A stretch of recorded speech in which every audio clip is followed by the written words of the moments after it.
Okay, good afternoon to everyone. Thank you for joining us today. Apologies that we're starting a few minutes late. We have a faulty flash drive, but that won't stop us from continuing. So first of all, welcome to this WFP SIDS-led panel on the crucial topic of preparing disaster response supply chains in small island developing states, the role of data-driven supply chains. I'm really delighted to see such a distinguished group of panelists and attendees gathered here today. It's been great to connect with many of you over the last couple of days. Our focus for the next hour is really on how data-driven approaches are revolutionizing disaster management supply chains, particularly across the Caribbean region. These nations, as many of you are aware, are often at the forefront of climate-related disasters and increasingly raising the maturity level of their disaster preparedness supply chain activities. And this progress is very much part of an exciting future that's being driven by a growing movement led by SIDS, along with the participating states and partners such as the World Food Programme and many others. During disasters, the panelists here today are frequently faced with the challenge of making life-saving decisions. However, until relatively recently, data has often been siloed, it's been disconnected, it's been hard to find, it's also been very difficult to even know if the data is there in the first instance. So that has really made it very difficult to make informed decision-making, especially at the onset and during emergencies. Without comprehensive data, gaining a holistic picture of operations, foreseeing potential issues, and identifying clear actions becomes extremely challenging. This often results in avoidable delays, maybe expiration of items, pipeline breaks, and of course increased operational costs. And these are simply outcomes that we cannot afford in a crisis situation. So as we all know, the Caribbean faces very real and growing threats, especially as climate change continues to exacerbate the frequency and intensity of natural disasters. And I think this really makes our discussion even more pertinent today than ever before. So to kick off, I would like to turn to Executive Director Elizabeth Riley from SIDS. And I would like to ask you, Edie, could you please tell us about the genesis of the SIDS logistics system and its overarching vision? Thanks very much, Andrew. Good afternoon, and thanks everybody for joining today's session.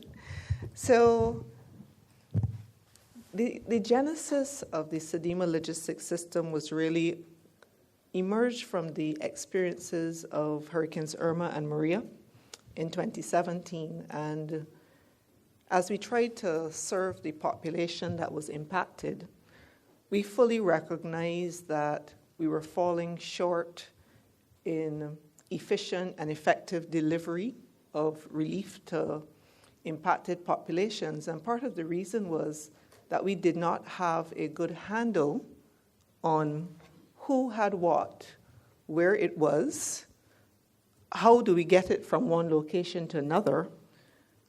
In looking at the quantities and the needs that had emerged, to what extent had we met those needs, and where were gaps still existing. And this came out very clearly in the after-action review.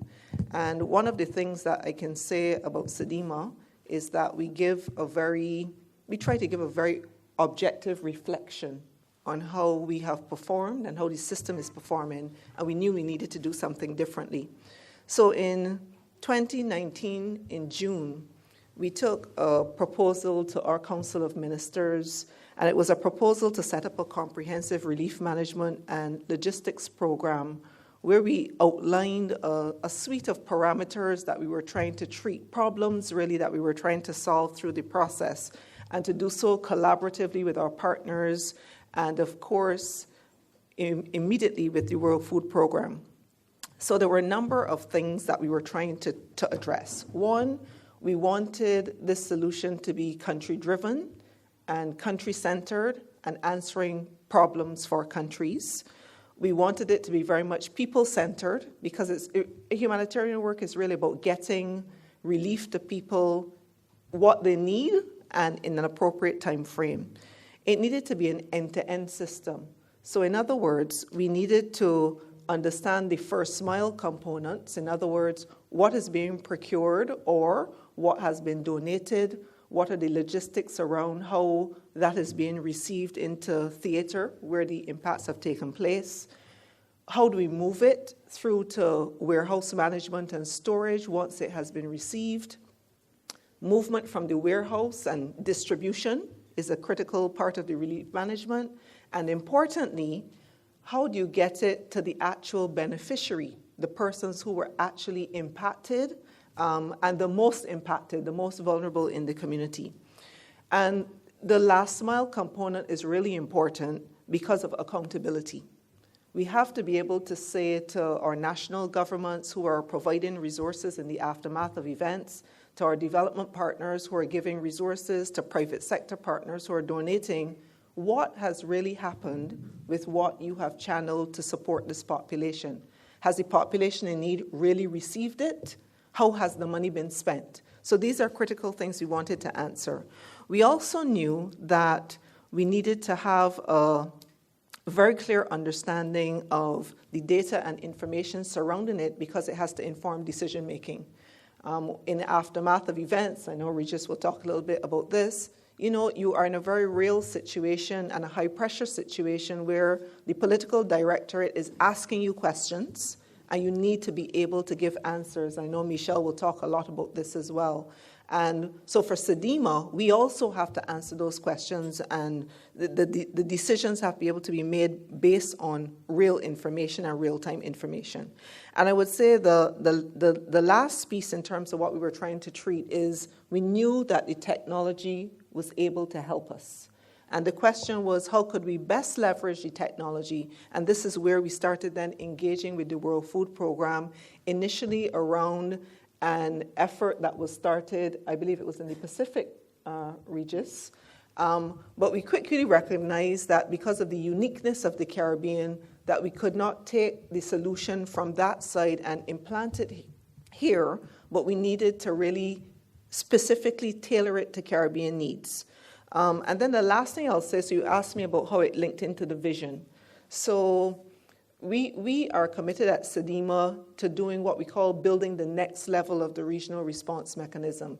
And the regional response mechanism is a very unique horizontal cooperation arrangement that has been built out under the SIDEMA system, where the 19 participating states of our countries work together to support each other when any one or multiple countries have been impacted. So we don't hold a lot of resources at SIDEMA. We don't have it. But what we can do is to draw on the niche expertise that exists in individual states. We can train up additional expertise in those individual states so that when we need it, we can call upon it. And then this is very much augmented by the partnerships that we have built with the UN family, including World Food Program, also with other regional institutions, private sector, civil society, independent non-governmental organizations. They're all a part of our regional response mechanism. And the reason why we've said to build the next level is because the hazards are changing. And I think everybody recognizes that. If you were in the session next door just a few minutes ago, we were talking about that. We have diverse hazards in this region. It's not just about the hydromet. The hydromet are important and they're the greatest in terms of number, but we have seismic hazards. If you're aware, we have earthquakes basically every day in this region, sometimes more than one. It's just that we feel the larger ones, but there are many smaller seismic events. We have volcanoes. Ms. Forbes is here from St. Vincent. We have biological hazards, natural hazards as well. And it's all being amplified by what is happening with climate change. So even though a lot of the hydromet conversation tends to focus on the big cyclonic activity, remember that climate change is also resulting in drought. We're feeling that. We're seeing in the news what's happening with the water scarcity. It's resulting in the other end of the spectrum where you're getting excesses of rainfall, which have implications for secondary hazards like landslides, etc. And the severe weather events are also a major challenge for us because those smaller events have implications for costs to GDP and they're cumulative. So this is why we recognize we really have to, yes, the regional response mechanism has worked well, but no, we want to step it up to really looking down the road and what's going to happen further now with the implications of climate change and to build the regional level capacities. Thank you very much, Edie Riley, for those insightful remarks, and clearly strides being made under your leadership to really improve the efficiency and effectiveness of disaster response in the region. So thank you. Now turning to our next panelist, Mr. Regis Chapman, the World Food Programme's Country Director and representative for the English and Dutch-speaking Caribbean. Regis, you bring a wealth of experience in responding to emergencies, not just in the Caribbean region, but beyond.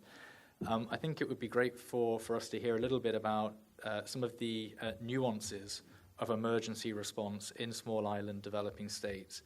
And additionally, how has the utilization of supply chain data evolved over the years? And maybe you could just touch on a little bit about the collaboration with SIDEMA in achieving this vision with CLS. Thank you. Sure. Thanks, Andrew, and thanks. Pleasure to be a part of this panel, and thanks everyone for coming to attend. So maybe to take a little bit of a step back, I mean, we've been talking a lot about supply chains in the Caribbean, supply chains globally. I think maybe to build on what Liz was saying and paint the picture a little bit of what supply chains look like when a large event happens. And so the World Food Programme re-entered, let's say, to the English-speaking Caribbean after that 2017 experience.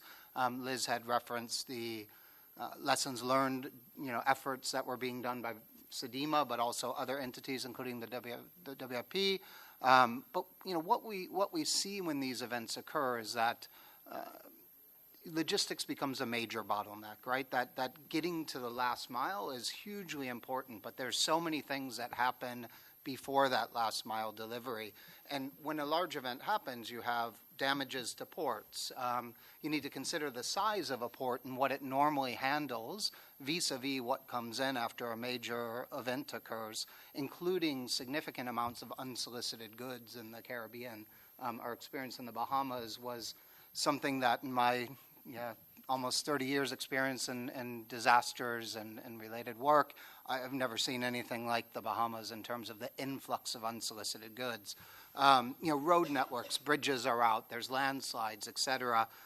Lack of storage. So, again, like the size of the ports in the Caribbean, the storage capacities are there for your normal throughput of goods, right? But when you have a sudden influx, one, you have damaged infrastructure, but two, you have more stuff coming in. Trucks, lack of trucks. Again, same concept. The trucking fleet in any given island is built for what that island normally deals with. But we also see, again, in the Bahamas, the level of storm surge basically meant that any motor vehicle in Abaco was on a very short lifespan after the water subsided. And then that coordination around last mile delivery is also quite important, that understanding who does what. And so it's one thing having all of the assets in play to be able to get it to a community. But, as we see, you can't just show up in a community, drop a bunch of stuff off and go away. You can do that for the first couple of days. We see that when military actors come in. But the role of civil society, as Liz mentioned, is also quite critical. And so within the SIDEMA regional response mechanism that Liz mentioned, WFP Caribbean's been working in the region to support on several fronts to address some of the supply chain challenges that we see. And particularly in emergencies, we've pre-positioned along with SIDEMA in all of the sub-regional focal points, but more critically here in Barbados, equipment to be able to quickly set up a logistics hub. I think our favorite one was St. Vincent and the Grenadines because they happen to have an unused old airstrip, which made for a perfect location. But of course, you don't always have that, so it might be in a port or it might be in another area of government land. But those logistics hubs become quite important because it also helps with, I use the word triage. I know that's a medical term, right? But I use triage in the sense of all this cargo coming in, what do you do with it? And for those of you who know the Caribbean, a lot of stuff comes in what? Blue barrels, the big blue barrels, right? And those blue barrels might be consigned directly to Michelle Forbes, NEMO director in St. Vincent, or to NEMO, Or it might be, to Liz Riley in whatever parish. So you have to kind of siphon through all this. So what we often do, working with SIDEMA, working with the CDRU, the Caribbean Disaster Response Unit, Relief Unit, thank you, and the national counterparts, getting stuff out of ports, making sure that that doesn't become that first bottleneck, and it often does. So how do we get stuff out, get it to a logistics hub, and do that triaging? Okay, this is consigned to this Liz Riley person way up in the north of the country. We have no idea where she is now. We put that to the side, but more, consolidated cargo from relief organizations or from Rotary clubs and these sort of things. How do we get that within the relief system and moving to those who need it most? It also becomes a staging area for downstream delivery. So again, that planning of what do we have coming in, where does it need to go, how do we make sure that the people who need it the most are able to receive it. And these logistics hubs, so with the equipment we have pre-positioned, it's what we call mobile storage units, which is a temporary warehouse that can be put up rather quickly. Prefabricated offices, generators, trucks, light vehicles, forklifts, essentially everything so that, the core bits that can plug in, it complements existing capacities at the national level, brings in international through WFP, the CDRU, and kind of has everyone working on the logistics side, at least in one place. We also will support shipping services. Again, Bahamas was a good example. We had a vessel that just went between Nassau, Grand Bahama, and Abaco, and kind of moving mainly government, but also unsolicited and other cargo around to make sure it got to people who needed it. And then occasionally aviation services where the private sector is not able to operate for whatever reason. But we're also working with them on the preparedness front. And so here in Barbados, we're in the process of building with SIDEMA the Caribbean Regional Logistics Hub and Center of Excellence. So this will be a first of its kind for the Caribbean, really a regional facility designed to have items pre-positioned within the region and allowing to tap in to some of the other capacities that WFP has on the logistics front so that we're able to respond collectively quicker and more efficiently. And then we have a whole slew of activities that we're doing with SIDEMA, a well-established program of work that we've been doing for some time. But there is a factor, and you can put all these assets in play, have all these systems, be ready to respond, but there's a big thing that kind of complicates all of this response, and it's insufficient clarity on needs, what's available, and what's coming, right? And I often say, my experience in the Caribbean, one of the greatest aspects of SIDEMA and the participating states is that when one state gets hit, the others come together. At the same time, it's one of the biggest challenges, right? Because it's you don't necessarily know what's coming. You know you're getting help, but you don't necessarily know what's coming. And this is where I think things like the SIDEMA logistics system are really critical. It's trying to put in place that more control tower of data on what's available. And so we're gradually moving towards getting more countries onboarded onto the system. The idea is that again, we move from not just the responsive side, but to the preparedness side. So we see a storm coming, we can already have those discussions. What do we think the likely impact will be in that state? What would we have within that state to respond? What would we have in sub-regional focal points of SIDEMA to respond? What do international partners have, et cetera? And then, still we're in a way sailing the ship as we've been building it because, unfortunately, hurricanes and volcanic eruptions and earthquakes don't stop and wait for these tools to be developed and onboarded. And so each event we sort of learn a little bit more from, and you'll hear from Michelle on a very specific one. But what, the idea of data and the role of data is really to get the different actors around the table, SIDEMA, participating states, response agencies, and donors alike, so that we can make more informed, data-driven decisions. So why WFP? At the global level, WFP has come a long way in the nearly 20 years I've worked for the organization, the 60-plus years that it's been in existence. In 2023, we moved around, or we distributed around 60,000 metric tons of food all over the world, not in the Caribbean, over the world, and distributed around, I think, around $3 billion in cash. Cash also requires supply chains, not just for the delivery of cash, but when you get cash, you need to be able to buy stuff. So you need to understand supply chains, what's available, et cetera. So, WFP is quite a large organization globally, we've had to develop over the years, right? And we've moved from a system of rather disconnected data, siloed functions that could have disastrous effects in terms of providing life-saving assistance to people in really critical need of the type of support that WFP provides, but also increase cost and other issues that can arise, to now where we have much greater data ecosystem within the organization, from assessment of needs to management of supplies, and more now developing more forward-looking and predictive analysis. That's on supply chains. It's also on, potential trends in food insecurity and getting a lot more forward-looking. So again, CLS really is a big part of this strategy and how we're applying it in the region. Visualization will become a more important part of this as well. So the first step has really been building the system, trying to get the governments throughout the region to get data in there. And it's a chicken and egg, right? Well, do I want to invest my time to put this data in it, but what does it do? And I can't show you what it does until you put some data in there. And so, we've been going back and forth trying to get to the stage that we're at now. Again, we started off with a very simple prototype in the Bahamas that allowed us to allowed partners to request access or floor space on the vessel that we had chartered.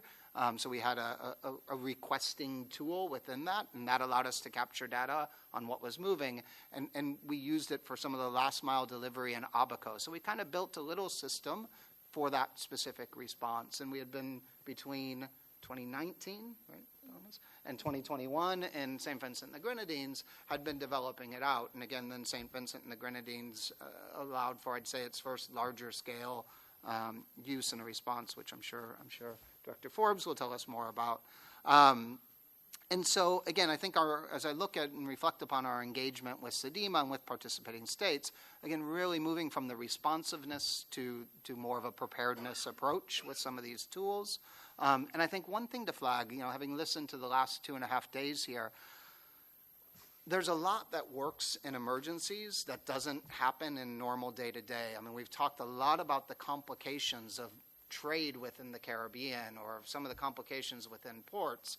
I unfortunately missed the last one, but I've heard some good stuff about what one of the port authorities was mentioning in a previous session, some of the challenges, but also, some of the solutions. And it's not to say that, you let down all of your guards. I mean, we talk about Asikuda and importation of goods, et cetera. When you have a large-scale emergency, that kind of goes out the window. Dominica, when I landed in Canefield a couple of days after Maria hit, I mean, there wasn't anyone to collect a passport, let alone someone to, monitor what's coming in and out. So I'm not saying that we drop every rule and regulation that we have, but I think it is worthwhile looking at what works in emergencies, why does that work, and I think part of it is the mentality shift that actors have to have, including government officials, right? You have to say, right, we need to make this process simpler. And we can do that when a Cat 5 hurricane hits a country or, a major event happens. But maybe it's time that we also look at some of our underlying day-to-day systems and how can we simplify those to address a lot of the issues that we're hearing around these days. Thanks. Thank you very much, Regis, for your comprehensive insight. So now I'd like to direct the next question to Director Forbes. Director Forbes is the lead for the National Emergency Management Organization in St. Vincent and the Grenadines. So Director Forbes, as the director overseeing disaster management in St. Vincent and the Grenadines, how has the adoption of technology such as the SEDIMA logistics system enhanced disaster response in your country? Thank you very much, and good afternoon to everyone, and thanks for being here with us. Now, we would have implemented the CLS, the SEDIMA logistics system, in 2021, post the first explosive eruption of the massive Red volcano. This is where we saw the WFP making its re-entrance back into St. Vincent and the Grenadines, and I recall when I was in my teenage years, don't try and guess my age now, in my teenage years, I would have seen the WFP in and around St. Vincent, their vehicles back then, more working in the food program, the education sector. And this was like their re-entry back into St. Vincent and the Grenadines through the regional response mechanism. They came in on that first Barbados Coast Guard vessel into St. Vincent the next morning, I think, after the first explosive eruption on April the 9th. Now, it is not a good time to be implementing a new system during an emergency, I can tell you that. But we had no choice, because over the years, we would have built our warehouse management system on an old logistics support system software that was done by PAHO, and which no longer really serves its purpose in our islands.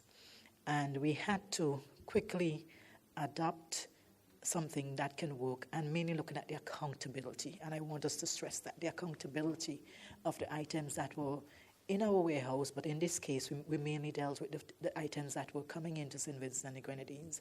And of course, post-emergency, you tend to have influxes, as Regis was saying, of items. And we had this influx of items into our small ports. Our small ports, as a matter of fact, we had to bring items through the Grenadines because it's a multi-island state. Our main airport was closed, of course, because of the volcanic ash. So in some cases, we had to bring things via Canouan Airport and also via boat from Canouan and through Grenada. In particular, I remember we had to fly cots down to Grenada and then bring them up by boat into St. Vincent. So the CLS came into St. Vincent then, and even though it was not a good time to be implementing it, we started implementing it, and we were able to do that last mile. We had to be able to deliver things to the emergency shelters. We had to be able to deliver things to various departments within St. Vincent at that time, mainly on the southern part of the island, because the northern part was really the impact area for the volcano. So that's how it came about. And since then, though, we have been able to adapt it to suit our own local needs. We have had to work on the units of measurement, especially when you're dealing with the food, kilograms versus one toothpaste versus a case of, those little things that you had to work out. And we have been able now to look at the access and the coordination, who is going to have access, the persons who are going to be requesting in the system versus the persons who are going to be approving in real time, in peacetime, but also have that backdrop. If you go into an emergency, the persons will also be approving, because we'll have to add persons to avoid a bottleneck. So that's how it came about in St. Vincent and the Grenadines. We were able to do a bit of grouping in terms of the items, because what maybe was used in the Pacific is not how we use it in St. Vincent. And we have been able to implement it. We have 7 satellite warehouses. We have one on the Grenadine island of Bequia, Union Island, and we have 5 on mainland St. Vincent, along with our main warehouse, which is under construction now. So we have been able to, that's how it came about in St. Vincent and the Grenadines, and it's a good tool, but it has to be driven by an individual. So whatever you're putting is what is going to be in the system. I think part of the challenge we have had is that we are accustomed dealing with the paper. And, to go into the technology now, everything has to be hands-on in terms of the tools. The ICT tools have been a challenge for some, but there's a bit more accountability, because you cannot just say, hey, you go to the warehouse, I need that, X, Y, Z, without really realizing that you need to go through the process of requesting the items, and you can actually see it at a glance. So I think I will stop there. That was the first part of my question. Thank you, Director Forbes, for your valuable perspectives there. I think it's been really interesting to hear from Liz at the regional level, and obviously the support from WFP, but at the National Disaster Management Agency level, to really hear from your experiences. You're in the engine room, if you like, so that was very insightful. Okay, so moving on, I'd like to pose a question to Jane Han, who is a logistics specialist at the Bureau for Humanitarian Assistance with USAID. Jane, thanks for being here with us today. Given your expertise in supply chain management, how do you perceive the role of data in improving preparedness and response efforts, particularly in regions that are prone to emergencies? Sure, thanks Andrew, and it's an honor to be with our fellow panelists today, and good afternoon, colleagues. Thank you for being here. I'll merely echo from the donor perspective what our colleagues have said here, hopefully leaving time for some dialogue. It's almost a rhetorical question. Data is absolutely central to preparedness, and absolutely from USAID's Bureau for Humanitarian Assistance, supply chain management perspective.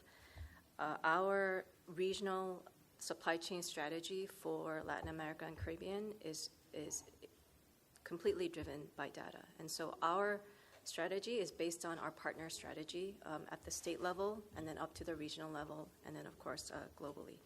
So the pillars of our strategy at every point is driven by data. So first, in coordination among the various actors, specifically logistics and supply actors that are active in the region.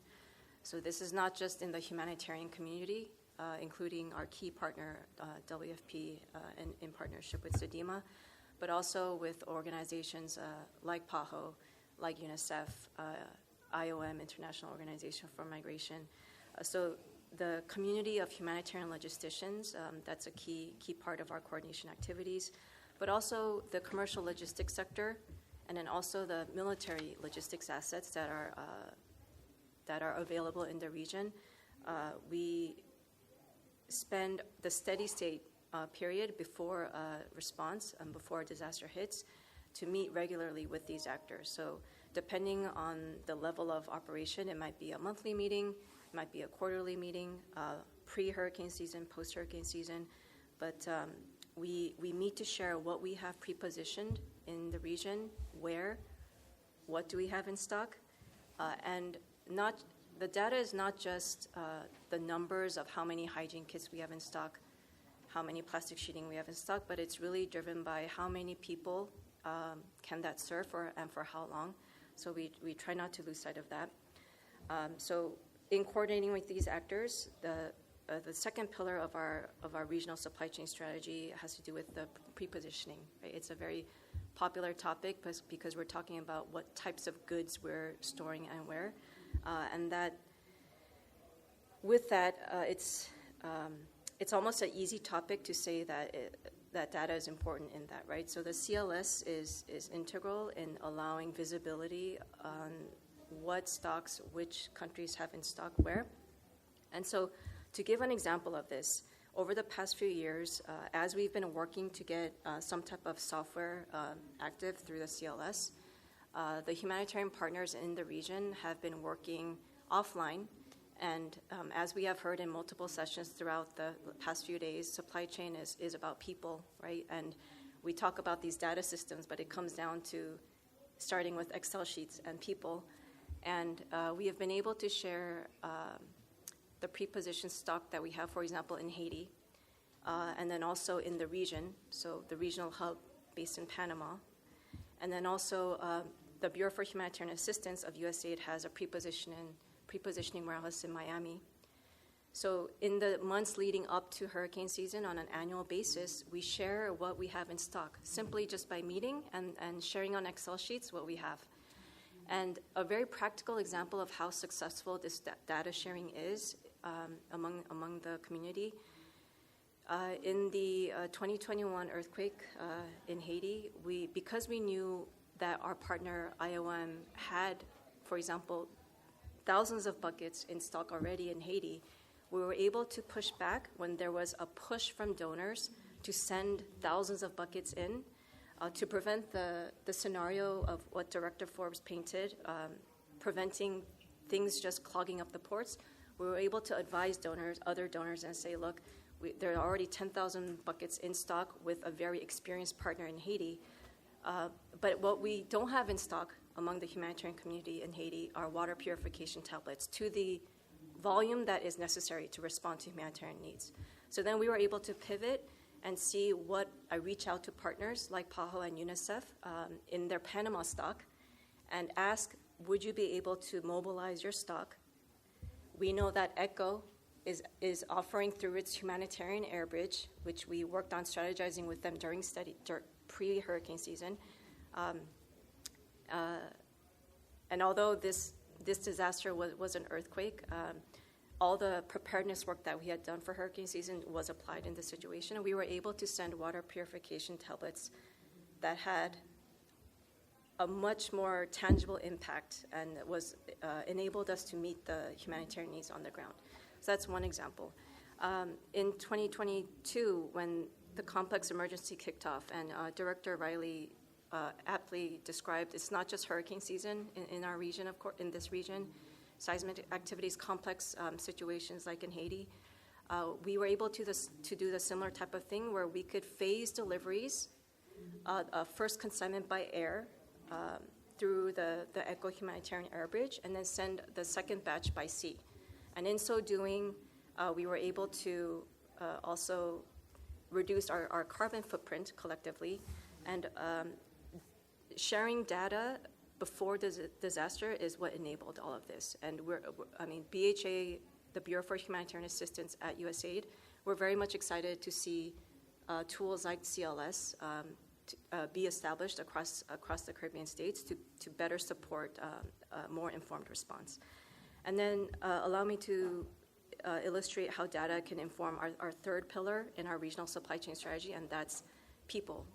So training and capacity building, understanding what technical areas can be supplanted and improved. And we have found that over the years, humanitarian logistics professionals,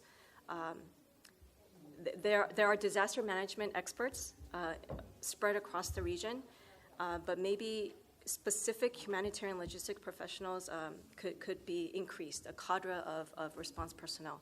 So in the Bureau for Humanitarian Assistance, we have a program called the Regional Disaster Assistance Program, and that has enabled us to identify disaster risk management specialists throughout the countries in the Caribbean region who are interested in learning more about humanitarian logistics and supply, and spending the past couple years going through trainings that, in fact, WFP has available publicly, having information sessions on how do we do humanitarian logistic coordination, and kind of rounding out our supply chain strategy in equipping people to implement the response strategies.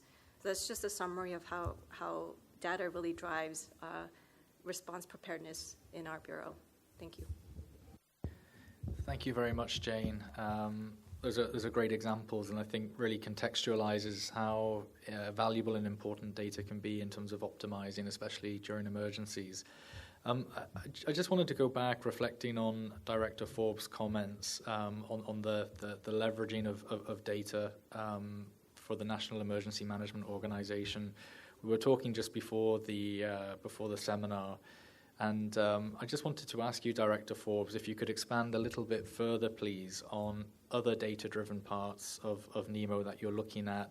We've discussed the logistics capacity assessments, but we also talked about linking the supply chain data in terms of stocks, visibility to operations, but trying to bring that together with the social protection side and some of those needs assessments. So it would be great if we could hear a little bit more from you. Thank you. Thank you. So in terms of our data, and I'm going to share an example now, with the water crisis that we have ongoing in St. Vincent and the Grenadines, it's in particular the Southern Grenadines, we have to look. Yes, we have the multi-hazards affecting the islands, but in St. Vincent's case, the Grenadines are a little unique, so we have to preposition things differently.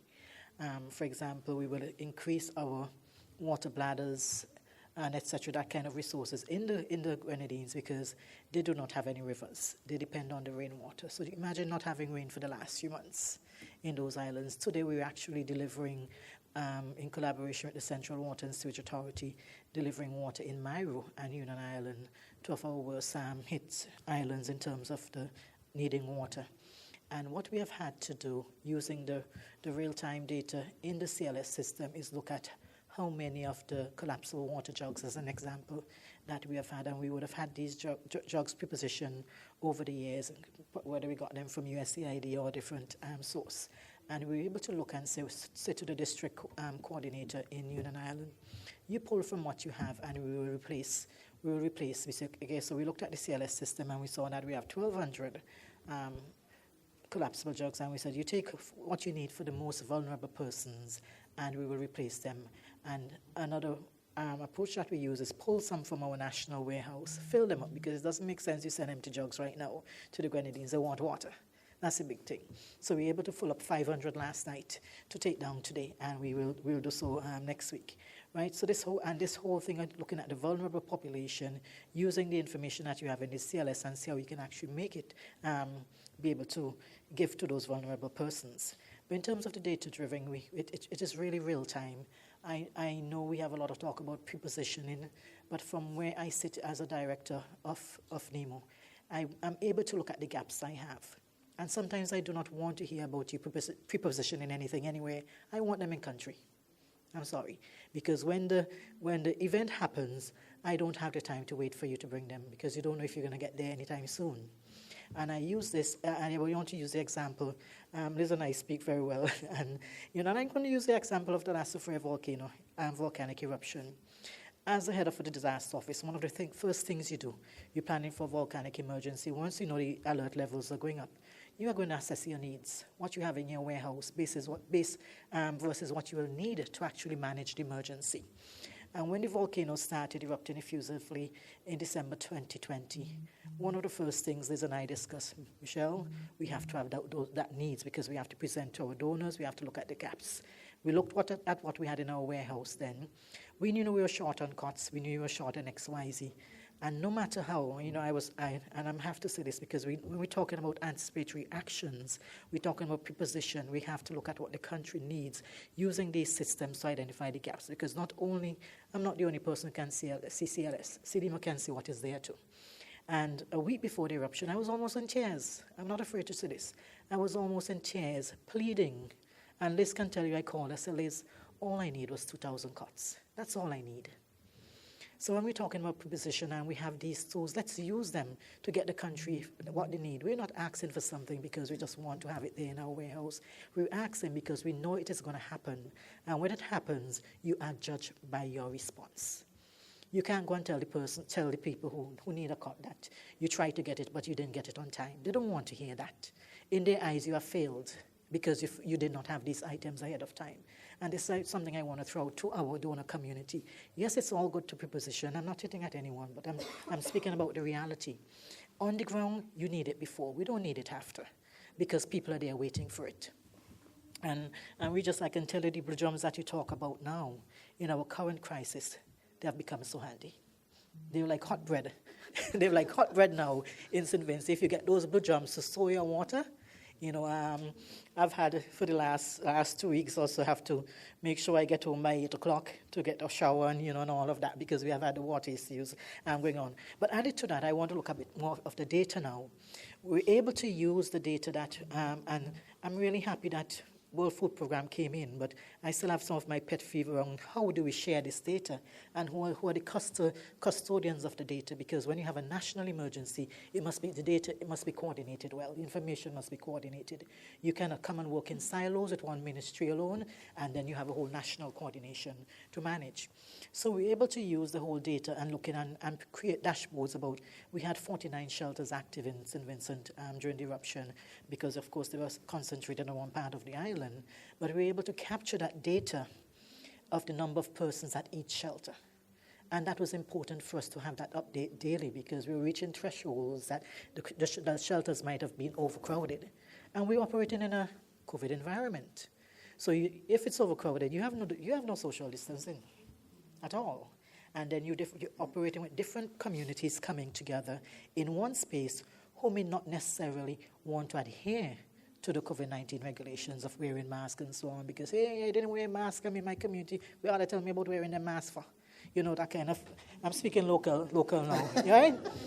So these are the things that you had happening in real time, and when you're looking at the data, because our data is telling us, hey, you're reaching that threshold that you're either going to end up with a health emergency or on the back end, whether you don't have enough water, because remember, water systems shut down because it's surface water during a volcanic eruption. You don't want the water to get into your system. So there are different emergencies you are dealing with, even though you have the volcanic emergency.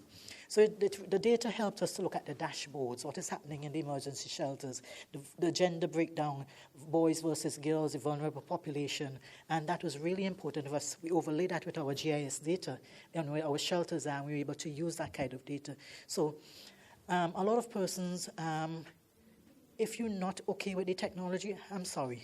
This new environment has forced you to actually adapt the technology and get into it, because it's a good way of giving a visual representation. Your politician come into the EOC, he or she can see that on the dashboard. That's all they want to see, really, because they don't have the time to delve into that data. They just want to know what you have there. If there are resources that are needed, you can pull that resource. And one of the things we had to set up in the post-eruption is what we call a data center. Where we had to, every call that comes in, we had to have our hotlines, and we had the Ministry of National Mobilization, Social Protection, supporting heavily that information that was coming in into the families that have been displaced, where they're staying, because we only had about 5,000 persons in shelters, but we had 23,400 persons displaced. Where the other 20,000, they were in private homes. So we had to be able to track that information using the data-driven, using the system, and using that technology to really be able to link it to the social protection afterwards. So when agencies like WFP, Red Cross, et cetera, came in to provide that social protection, that cash assistance, we already had that data that they can share. Not to give it to one agency, but we have to ensure that we have that coordination so we can use that data later on, because it is going to drive the other protection programs that are going to come in, whether it's a farmer who needs assistance, and the government other support that mechanism that will come in. So it's important for us not just to have the data and be able to use it for visualization, to see the real what is happening in country, give us a big picture, but also to have the processes and the procedures that are going to govern these implementing of these data-driven systems, because the statistics department are not happy with using open source data sometimes. And at the end of the day, anything happens, it's St. Vincent and the Grenadines data, not WFP. Even if they bring the tool for us, it is St. Vincent and the Grenadines data. It is a country data that we have to protect, and we have to protect the persons who are giving us the information too. So right now, in terms of our capacity, we have just conducting the local capacity assessment in terms of looking at our ports. For example, one of the things we have had over the last weekend, if we want a particular shipping to come into the Grenadines, can it actually enter? Can it actually dock in Union Island? It may have the resources, but can it really dock? So we need that type of information to really look, channel our decision making. It doesn't make sense you bring a ship into St. Vincent, 150,000 gallons of water. How are we going to get it down to Union Island? Because our local boats only have the capacity to take 40,000 gallons. So these are some of the issues that we have to use the data to guide us in the decision making. But you also need to have that baseline data beforehand that can actually drive your decisions along with the other tools that you are implementing within your country. I hope I've answered that, Andrew. No, I think I can speak for everybody that you've brought very rich examples. So thank you, Director Forbes. So just before I open it up, I just wanted to give the opportunity for Executive Director Riley to maybe just give us some perspective on, sort of how we handle or the implications of erroneous or bad data on our operations. Yeah, thanks, Andrew, for that, and Michelle, comprehensive as always. So on this matter of I want to spin it around a little bit to talk a little bit about pre-impact data and talk about the importance of up-to-date census information. And sometimes we don't understand the value of that information. So for SIDEMA, what we do from a regional perspective is that we access the most up-to-date census information, because once we start discussing with any of our states what kind of a scenario we think is going to play out, the first immediate question is, what is the estimate of that population that's going to be impacted and impacted severely? And you want to know this ahead of time, because the detailed demographics is what is going to drive the planning. So sometimes maybe from the outside, we may be thinking of the population in a homogeneous way. That's absolutely not the situation. So you have communities where you have different types of demographics in terms of percentage of children under 5 and babies, compared to percentages of elderly persons. Are they elderly males? Are they elderly females? Looking in the reproductive female grouping, there are specific needs that you have to prioritize because, remember, persons can't access things. So all of this goes into the planning. It goes into the discussions that we're having with the state that is potentially being impacted, and it allows us to start looking at what that needs list potentially could look like even before the impact happens. And it's really important because once the impact has happened, you now need to be able to generate a needs list that is reflective of what has actually transpired, which communities. So if Michelle identifies 5 particular communities that she anticipates, these are the ones that we anticipate are going to have the challenges. We are delving into those detailed statistics to see what insights it can give us for the planning. So I just wanted to add that to complement the points Michelle made. No, that's excellent. And I think, yes, absolutely, this the term optimal basket, optimal list of needs, and leveraging that data to make sure that as much as possible we can be as accurate and targeted with how we ensure that we have the right supplies in the right place. So I think we've only got a few minutes left, so we would like to hear from some of you in the audience. If there are any questions, I think now would be a great time to take 1 or 2. We don't have too much time, but we can certainly take a couple. Okay, at the back, I think first, and then to the front.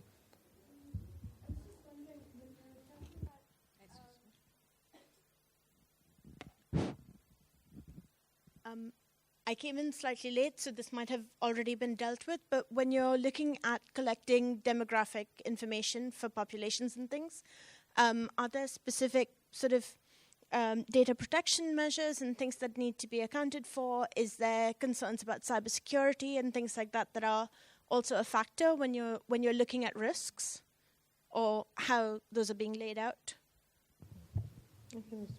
I can respond from a regional perspective. So the data that we utilize is publicly available census data. I'm sure Michelle may probably speak to the more detailed sensitive data, which is usually held by the statistics bureaus and not made publicly available. To add to that, once you have your community structures, you're able to get more data than about the vulnerable persons in the community.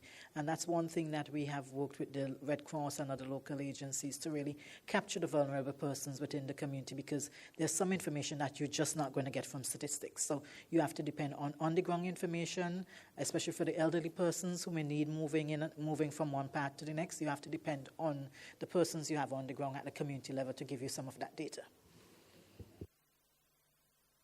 Okay, please.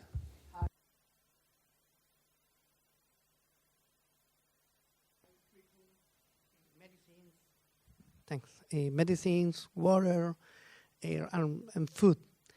However, it's expensive, and in the short time, it's difficult to keep that. How to promote local suppliers and reestablish the local food quickly that could be more sustainable than external supplies?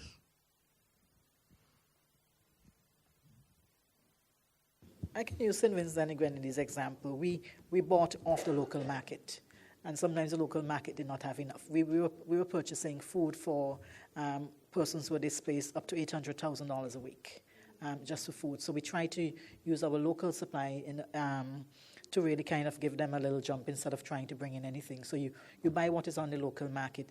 For some donors, we ask them to give cash, and we purchase the things from the local hardware store and all of that. One of the gaps you'll find is getting the local fresh produce.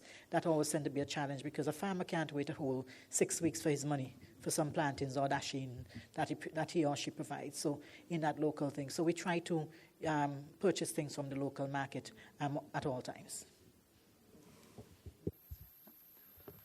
So maybe to add to that from an international organization perspective, so the World Food Program, as I mentioned, we procure a lot of food around the world. Around 75% of that is locally or locally procured, locally or regionally procured.